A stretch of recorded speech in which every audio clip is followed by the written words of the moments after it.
Welcome to মনের বিনায়। আমি সঙ্গীতা। আজকে একটা ছোট রিডিং নিয়ে এসেছি।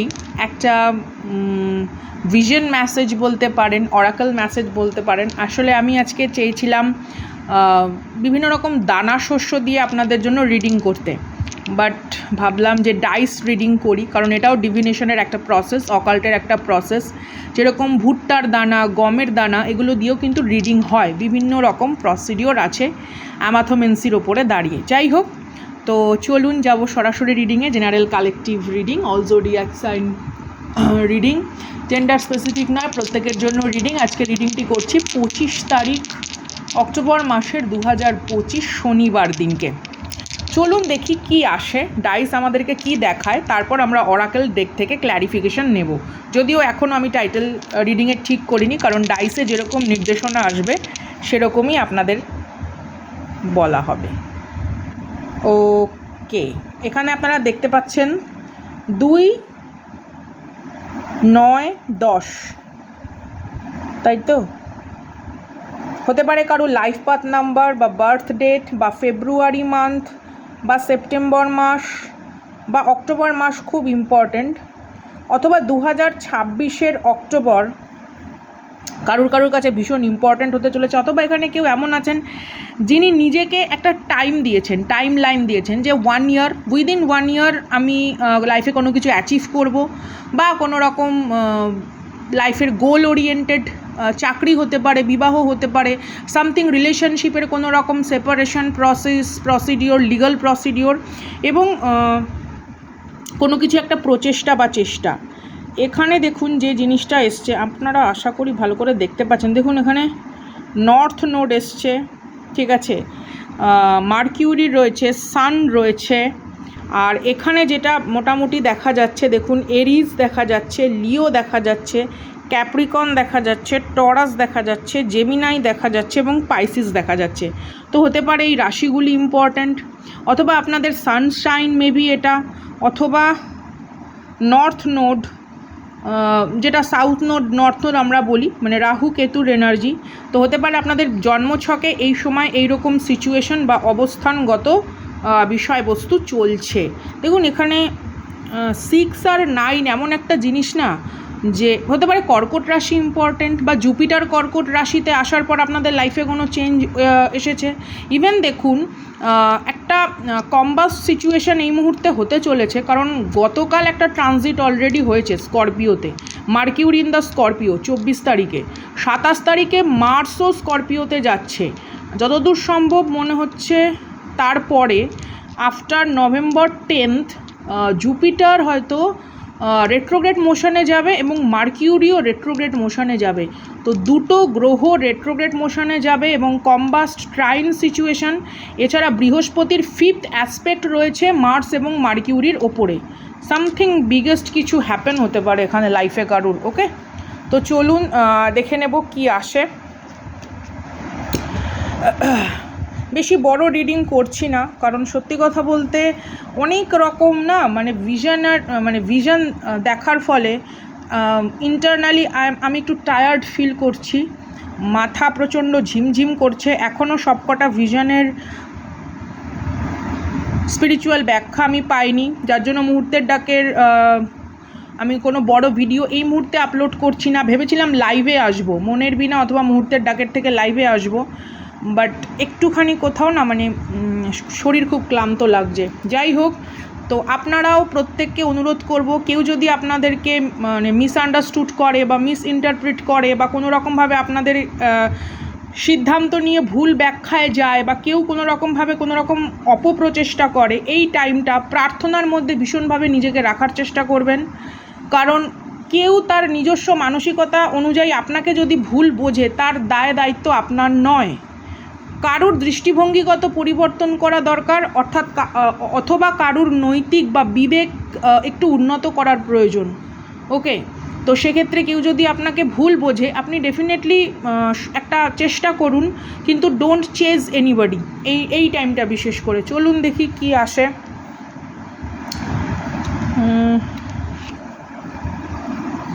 Yeah, someone is very unsure. Questioning past action and current decision, doubt, needs time. আমি বললাম না, কেউ কোনো রকম না দ্বিধা দ্বন্দ্বের মধ্যে নিজেকে স্টাক রেখে দিতে চাইছে। আপনি হয়তো এই মানুষটিকে ভীষণভাবে, যে কোনো সম্পর্ক হতে পারে, দাম্পত্য, প্রণয়, বন্ধুত্ব, colleagues, relative cycle, coworkers, something like that, business partner. তো কেউ না মানে অতীতের কোনো কিছু ভুল ভ্রান্তি নিয়ে আজকের দিনে মারাত্মক লেভেলে ডিপ গিয়ে সে ওই বিষয়বস্তুটার ভেতরে স্টাক হয়ে রয়েছে এবং ভবিষ্যতে হয়তো কোনো কিছু চেষ্টা সে করতে চাইছে না। মেবি হয়তো আপনি কোনো কিছু চেষ্টা করতে চাইছেন, কিন্তু সে চেষ্টা থেকে বিরত থাকার চেষ্টা করছে, কোনো রকম পদক্ষেপ নেওয়া থেকে বিরত থাকার চেষ্টা করছে। Don't entertain anybody's frustration.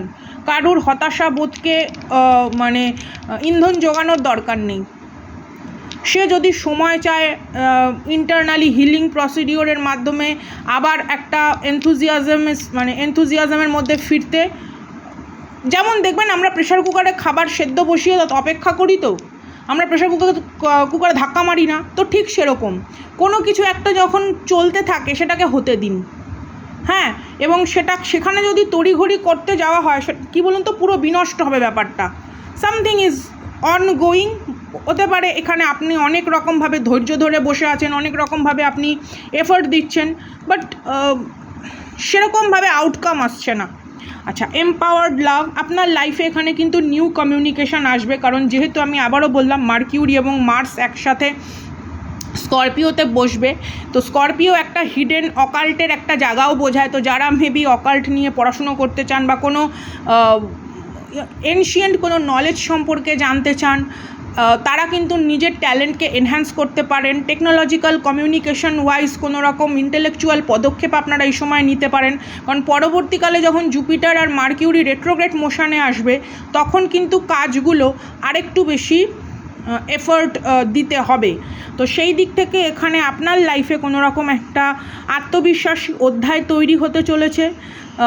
এমনও হতে পারে কেউ আপনাকে বিবাহের প্রস্তাব দিল, বা সম্পর্কের দিক থেকে আপনাকে, বা বিজনেস পার্টনারশিপে কোনো রকমের কোলাবোরেশন কেউ করতে চাইলো, তো ডকুমেন্ট ওয়াইজ, পেপার ওয়াইজ সমস্ত কিছুকে ভালোভাবে পুঙ্খানুপুঙ্খ বিচার বিবেচনা করে এগোবেন, কারণ পরবর্তীকালে নভেম্বরের মিডল থেকে কিন্তু আমাদেরকে এই সমস্ত দিক থেকে একটুখানি ধীরে পদক্ষেপ ফেলতে হবে, কারণ মার্কিউরি রেট্রোগ্রেড এবং জুপিটার রেট্রোগ্রেড কিন্তু অনেক সময় একটা অস্বস্তি বা একটা ডিলে সিচুয়েশন তৈরি করে, সেটা বেশ জটিলতার কারণ হয়ে দাঁড়ায়। এই হচ্ছে ব্যাপার। সমাধান হয়তো হবে, কিন্তু অনেকটা জটিলতা কাটিয়ে উঠে তারপর জিনিসটা করতে হয়। আচ্ছা, সোল সার্চিং জার্নিতে মেবি এখানে আপনি রয়েছেন, বা আপনার পার্সোনাল ইস্যুতে নিজের সাথে নিজের কিছু বোঝাপড়া ভীষণভাবে এই সময় দরকার। হ্যাঁ, তো সেই দিকটাতে আপনি ফোকাস করুন। অন্য মানুষকে নিজের দক্ষতা, নিজের ব্যক্তিত্ব সম্পর্কে বোঝানোর তুলনায় আপনি নিজের ভেতরের সেলফ ওয়ার্কটা বেশি করে করুন, যে কোন জায়গাটা আমাকে আরও এনহ্যান্স করা দরকার, আমার ত্রুটি বিচ্যুতিগুলোকে আমি কী করে কাটিয়ে উঠতে পারি। বা ধরুন আপনি একজন কন্টেন্ট ক্রিয়েটর, তো আপনি আপনার কাজকে আরও কতটা বেশি এনহ্যান্স করতে পারেন, জ্ঞান সমৃদ্ধ করতে পারেন, এই সময় এই ব্যাপারটাতে একটুখানি ফোকাস থাকতে হবে।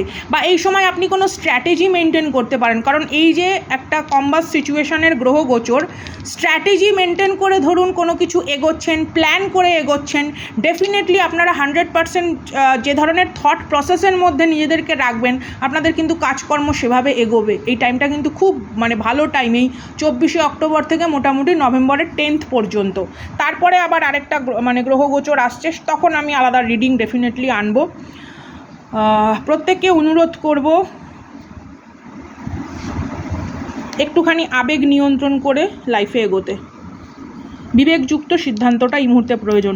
আচ্ছা, back and forth situation, constant emotional আনশিওরের মধ্যে যে মানুষ স্টাক রয়েছে, হয়তো কমিউনিকেশনের মধ্যে অন অফ গেমও এখানে চলতে পারে, কিছু মাইন্ড গেম চলতে পারে, কনফিউজড এনার্জি চলতে পারে, সেই সমস্ত জায়গাগুলো থেকে না নিজেকে একটু গুটিয়ে আনুন। ওকে, যে ঠিক আছে, যে আমার সঙ্গে থাকার সে তো থাকবেই, সে সমস্ত সমস্যা জটিলতা কাটিয়েও সে আমার সঙ্গে থাকবে। কিন্তু কেউ যদি ভীষণভাবে ভেঙে পড়ে, কেউ যদি সবসময় এটা বোঝানোর চেষ্টা করে যে না আপনি অনেক ভালো কাউকে ডিজার্ভ করেন, সে আপনার জন্য ঠিক নয়, আপনাদের ভালোবাসাটা বা আপনাদের সম্পর্কটা হয়তো একটা বাস্তবের রূপ পাওয়ার মতন অবস্থায় নেই, বিলিভ হিম অর হার, বিশ্বাস করুন।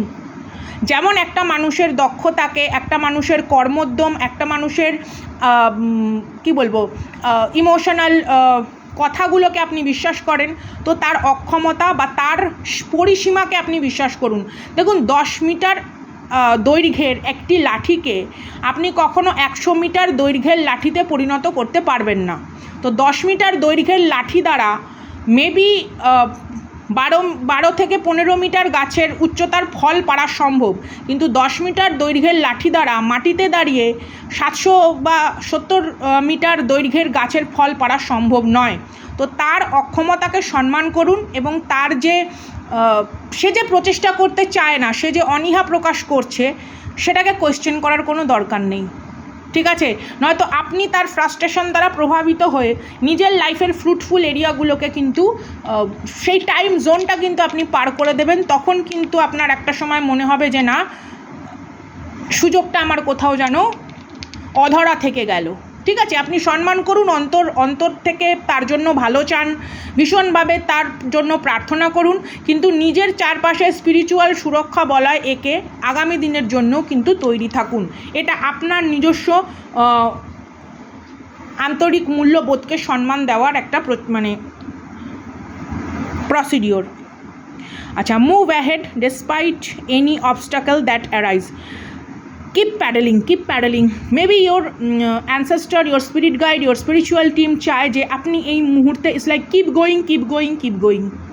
This time is like যেরকম সেই মাখন প্রস্তুত করা হয় না, মানে সেই মন্থন প্রক্রিয়ায়, তো এখনও পুরোপুরি মাখন তৈরি হয়নি, অথচ সেটা মানে দধি বা দুগ্ধের অবস্থাতেও নেই, এই রকম একটা মিডল পোর্শন চলছে, মানে খাদ্য উপযোগী হয়ে ওঠেনি খাবারটা প্রেশার কুকারে, অথচ সেটা কাঁচাও নেই, এই রকম একটা মধ্যবর্তী পর্যায়ে হয়তো আপনার স্বপ্ন, আপনার লাইফের লক্ষ্যটা হয়তো এরকম একটা জিনিসের মধ্যে দিয়ে চলছে। তো এখন আপনি আর ছাড়তে পারেন না, আপনার কাজল পরা শেষ, আপনার চুল বাঁধা শেষ, হ্যাঁ, আপনার লিপস্টিক পরা হয়ে গেছে, আপনি ঘুমঘাট পরেছেন, আপনি ঘুঙরু বেঁধে নিয়েছেন, আপনি ড্যান্স স্টেজে পারফর্ম করতে উঠবেন, তো সামান্য একটা খোপায় ফুল পাননি বলে আপনি আপনার এই 2 বছর বা 1 বছরের যে ডান্স প্র্যাকটিস, সেটাকে আপনি অসম্মানিত করতে পারেন না। That kind of procedure is going on, ঠিক আছে?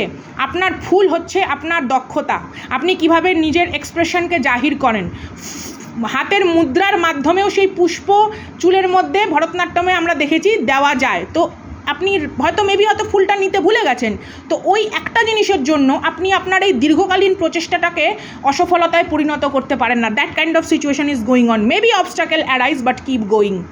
ইউনিভার্স আপনাকে এটা বলতে চায়। চলুন দেখি কি আসে। আর আমার কথা স্পষ্ট শোনা যাচ্ছে তো?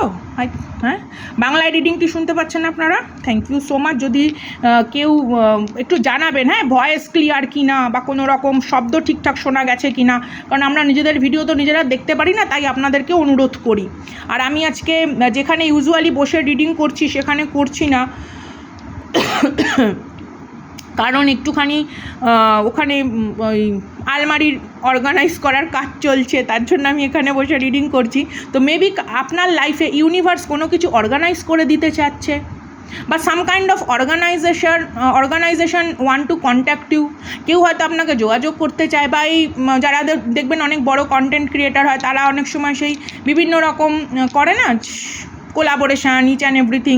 মেবি হয়তো কেউ আপনার দক্ষতাকে স্টাডি করছে, আপনার এবিলিটিকে স্টাডি করছে, এবং ইউনিভার্স হয়তো আপনার লাইফে এমন কিছু সারপ্রাইজ প্ল্যান করছে, যার জন্য আপনার হয়তো এই সময়টা মনে হচ্ছে যে ডিলে বা stuck, but something is coming. হ্যাঁ, keep the spirit of play and fun alive, be closer, perfect moves. এখানে যেটা রয়েছে গ্রেসফুল, ফ্লার্টি, সবার সাথে একটা বন্ধুত্বপূর্ণ আঙ্গিকে, খুব একটা বেশি ডিপ ডাউন কানেকশান, অতটা ইমোশনাল না হয়ে একটা মানে প্রফেশনাল অ্যাটিটিউড এই সময় আপনাকে বজায় রাখতে হবে টুয়ার্ডস ইওর কাজকর্ম, টুয়ার্ডস ইওর লাইফ। হ্যাঁ, একটা প্রাণবন্ত উচ্ছ্বাস আপনার এই সময় বজায় রাখতে হবে। ডেফিনেটলি এখানে কারুর অনেক বড় কিছু অধরা স্বপ্ন পূরণ হতে চলেছে, টু বি ভেরি অনেস্ট। অনেকটা দুঃখ কষ্ট যন্ত্রণায় ঢেকে থাকা মনের যে কালো অন্ধকার দিকগুলো, সেগুলো কোথাও যেন আবার একটা আলোক উজ্জ্বল আগামী দ্বারা উদ্ভাসিত হতে চলেছে। Congratulation buddy, everybody, respect you. মনের বিনায় আমি সঙ্গীতা, দেখা হচ্ছে বড় ভিডিওতে, বা মেবি আজকে রাতের দিকে হয়তো আমি বড় ভিডিও মুহূর্তের ডাকেতে দেব, সেটা একটু অন্যরকম ভিশনের ওপর দাঁড়িয়ে রিডিং। ভিশনগুলো এত ভিভিড, আমি এখনও স্টিল আই জাস্ট আন্ডারস্ট্যান্ড যে এটার মানে কি। এবং আমি চেষ্টা করব আপনাদের ডিভিনেশনের অ্যামাথোমেন্সি ওয়াইজ গমের দানা, জবের দানা, ভুট্টার যে একবীজপত্রী যে দানা, তা দিয়ে রিডিং করার। আপনারা যদি দেখি আপনারা ভালোবাসেন বা আপনারা উৎসাহ দেন, তো ডেফিনেটলি এরকম রিডিং পরে আরও আসবে, কারণ occult is very lovely subject to study. তো চলুন, দেখা হচ্ছে আগামী দিন। টাটা।